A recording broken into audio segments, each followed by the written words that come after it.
Hello everyone, this is Shiju Philippos and I'll be your presenter for the day. We'll be discussing today in detail about project risk management and procurement plans. Okay, so these are the two things as part of the project plans. We make risk management plans and procurement plans. We'll be discussing in detail about these two plans. Now, the steps in the risk management process. Now, what may be the steps? Now, as we discussed earlier, a risk is any identified event which might happen in the due course of project. Okay, there's a chance that it might happen, but we don't know. It might happen, it may not happen, but it need to be identified so that it can be assessed and we have an idea like this is going to happen, and we will have a clear idea of what is to be done and who is responsible for doing that. Okay, so that need to be identified, and we may not be able to identify the whole risk in the initial phase itself, because the initial phase when we do it, the number of risks which might be identified is just 100, but once the project starts, we will have a better understanding of the project and it goes on increasing. Some of the risks may be removed, but a lot of other risks may be added again and again, and so the 100 may reach to thousands or more than that. Okay, so it's a continuous process throughout the process of the whole project management process. Now, what are the steps involved in the risk management process? The first step is identifying risk. Now, you need to identify. There are various ways or tools and techniques that you use to identify this risk, but whatever tools and techniques and process that you use, the first and foremost thing is to identify the risk. Now, once you identify the risk, you need to analyze that risk. For example, let us take that there's a risk that we have a construction project which is going on. Okay, so you know that after 2 months the budget is going to come. Maybe after 3 months, it's a 6 months project. You know that after 3 months the budget, the government budget is going to come, and they may include, or they may launch a new tax which might increase the price of the raw materials, but there is no guarantee that that is going to happen. But that is a risk identified, because once there is an increase in the cost of the raw materials, automatically the whole cost is going to get increased. The budget is going to overrun. So that's a risk. For an example, so initially you identified that risk and analyzed that risk. Okay, now if that is the price of the cost of raw material is going to increase. Now, what is the effect? How much it may happen? What is the effect it is going to happen? And then you prioritize that risk. So I've just told one risk. You analyze hundreds of risks like this. Okay, and then you prioritize or rank these risks on the basis of and after you analyze, you have lot of factors saying that this is the effect or the maximum effect this is going to make. So on the basis of that, you prioritize this risk. Okay, and then once you say have 1, 2, 3, you have prioritized that risk or ranked the risk, you assign an honor for that risk. Okay, now you know that if this risk happen, this is a person who is going to take action or manage this risk. Okay, and it becomes the responsibility of that person who is the owner of that risk to manage that risk. Okay, so and then monitor the risk continuously, and then if it happens, respond to it. Okay, so this is a whole risk management process. You first start with analyzing or identifying the risk is the first stage, and once the risk is identified, you analyze that risk, and once the risk is analyzed, all the risks are listed out and they are prioritized on the basis of effect. Once they are prioritized, each risk is given an ownership. Somebody is given an ownership or not. And then the risks are continually monitored for the presence or for its happening. And once it happens, you respond to the risk. Okay, so this is a whole risk management process. Now, risk identification can happen in a qualitative or quantitative process. Okay, qualitative, it's the same way. It can be a subjective or an objective based. You can do it in a qualitative or quantitative process. Either way, any way you process, you have to just list the either in a subjective way or in an objective way you are going to risk. For example, the same example we told earlier is regarding that cost of increasing the raw material. It is not a subjective, it is an objective, because you can quantitatively you can measure that. Okay, so that will come under quantitative risk analysis. Now qualitative happen is that if sometimes it's regarding some external factors which will decide the output of the project. Okay, so that can be a qualitative one. It is not an objective one, it's a subjective one. Okay, so whatever methods you follow, it can be a qualitative or a quantitative work, the risk has to be identified. Okay, now type of risk. What are the type of risk which can happen in a project? Now, operational risk. Now, when the operation is happening, the same example as we told earlier, the raw materials price may increase because of introduction to a new task. That's an operational risk. One thing. Legal risk. Sometimes the projects start happening. Okay, some new legal rules can be implemented, supporting some new environmental factors. If it's a construction, new environmental norms has been suddenly introduced. So that becomes a legal risk, market-related risk. All of a sudden, post-COVID, some pandemic happened. You are doing a construction work. You might find it difficult to get the resources. You might find difficult to complete your project because the budget may be less because of the market conditions. Okay, so that is another thing. Strategic risk. If the whole strategy itself there is an implication that there's a risk associated with strategy, that will come under strategic risk. Cost risk. Again, the same example. The raw material cost increase. Okay, or something else change regarding cost. That's going to be a cost risk. Performance result risk.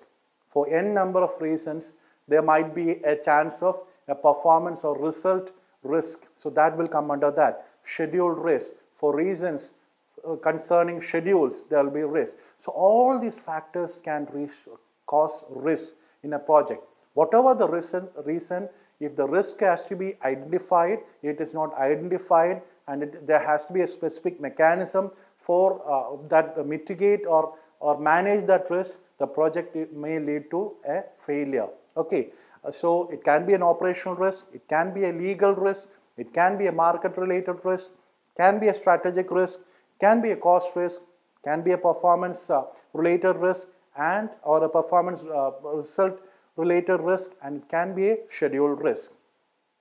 Now, what are the mistakes? Normally, all the project team might get eagerly excited and try to identify a lot of the risk, and it might even make the situation worse. What might be the identification mistakes which happen while trying to identify the risk? First is identifying the risk earlier itself, so that at that time identification of that risk may cause us less expensive, or it is less expensive to address it at that time. We have identified a risk on a later stage. We can manage that risk at that stage, but thing is that might have required $100,000 to rectify it at the earlier stage, but now you might need 5 times the same amount. So that's a grave mistake. Now, not identifying the risk in an iterative fashions. Now, it has to be done in an iterative fashion. You just identify 100 risks and start doing that. It is not like that. Risk has to be monitored in an iterative process, in a cyclic process, so that some of the risks may be removed on a later stage and new ones get added on. So that is another mistake. If you are not doing it in an iterative way, it can be a grave mistakes. And the risks are not identified with appropriate stakeholders. Okay, now you identified the risk, but you have not identified it with appropriate stakeholders. What's the use? There's no use at all, because if you are mapping it to an entirely different stakeholder, the whole process is gone again waste. The whole process is not efficient at all. Not using a combinations of risk identification techniques. So as we told, there might be a qualitative methods, there might be a quantitative methods. There are different ways to identify a risk. You have to mix all the types of mix of identify risk in the optimal way to understand about the risk. If you don't do that, you will not get all the required, all the number of risk. You will get a very minimal amount of risk, which will cause a havoc when the project execution phase starts. Now, risks are not captured in one location. Now, if you get risk in different areas without any clearly defined where this risk are going to be, that is again going to create chaos only without a proper mitigation plan. And the ability, once you have identified a risk, that has to be clearly visible to everyone, and it is clearly accessible, especially to the person whom you have given the ownership of that risk. If that is not being done, that is again a big mistake, and it is not captured in a consistent format, because there has to be a constant create, like what is the cost of that risk, what is the impact of that risk. Now, what is the risk or cost for that risk, the risk itself, and what is the impact of that risk. That is the exact pattern in which you define that. Like when you define a risk, what is the cost for that, and what is the risk associated with it, and what is the impact it causes, this risk will happen. If that format is not, or this method is not clearly identified, you will not have a clear idea about how you will what to do about this risk, or what is the impact of that risk. You may not be able to properly prioritize this risk. Okay, now next we will discuss about a procurement management plan. Okay, now what is a procurement management plan? Procurement management plan is all about procuring the raw materials or resources or whatever requirements, procurement requirements for the project. Now, in procurement can be done in a different ways. Okay, now the four steps, if you discuss about the steps in a procurement management plan, first it is defining the terms for procurement. Okay, now whatever the terms which is required for the procurement, that has to be clearly defined. Okay, now what are the type of outline, the type of agreement that you want to follow. There will be lot of agreements that you can possibly do. It can be a fixed price, it can be a variable price, it can be a fixed price plus incentive. There are a lot of various methods. So once you fix or define the terms, then you outline what is the type of agreements that you want to follow. Then what are the identifying and mitigating the risk associated with that procurement process. That is another thing. Defining the cost associated with that procurement process. Identifying the constraints. Okay, now you might be using perishable items, and if that is a perishable item, what is the risk associated with this, or what is the constraint for regarding that for everything, or sometimes you might be getting something from an international location. So what is the transportation constraint for that? So all these things will be included in, has to be identified initially. Then you get the contract or the procurement agreement approved. Okay, and then you have a decision, make a decision criteria, and then create a vendor management plan. Decision criteria in the sense, once you have the contract approved and when you have a list of suppliers or vendors, then you have a decision criteria in which you will decide for this procurement which vendor you will be following, and that will be included in the vendor management plan. So in simple words, if you want to do a procurement management plan, if you want to prepare a procurement management plan, your first step will be to define the terms of procurement. That's the first and foremost step. Then you outline what is the type of agreements that you want to follow. Once you understand that this is the type of agreement that I want to follow, you identify and mitigate the risk associated with that. All the risk associated with that, you identify and try to mitigate that.